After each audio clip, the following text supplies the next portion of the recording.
case briefs, and so much more. LSData's got what you're looking for. In 1997, the United States Court of Appeals for the Federal Circuit heard a case, Gambro Lundia ABV Baxter Healthcare Corp., which centered around a patent dispute between the two parties. The patent in question involved a system for measuring the flow of two fluids during hemodialysis, a crucial medical procedure that uses a dialyzer to remove contaminants and excess fluid from a patient's blood. The district court originally ruled that the patent was invalid and unenforceable, alleging it was obvious, derived, and involved unethical conduct. However, upon appeal, the appellate court found that the lower court had made errors in its analysis and reversed the decision.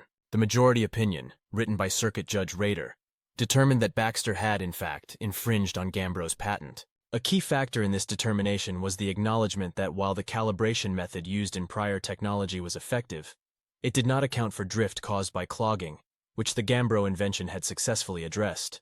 The court also found that there was a lack of sufficient evidence to suggest that a person with knowledge in the field would have been able to develop the invention in question based on prior knowledge and technology. Objective evidence of non-obviousness, such as commercial success and lack of success by others, had not been considered by the district court. Ultimately, the appellate court reversed the decision on invalidity and unenforceability, concluded that Baxter infringed Gambro's patent, and ruled that each party would bear its own costs.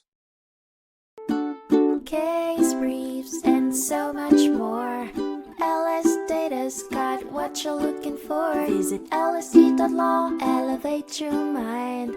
Leave the stress of class.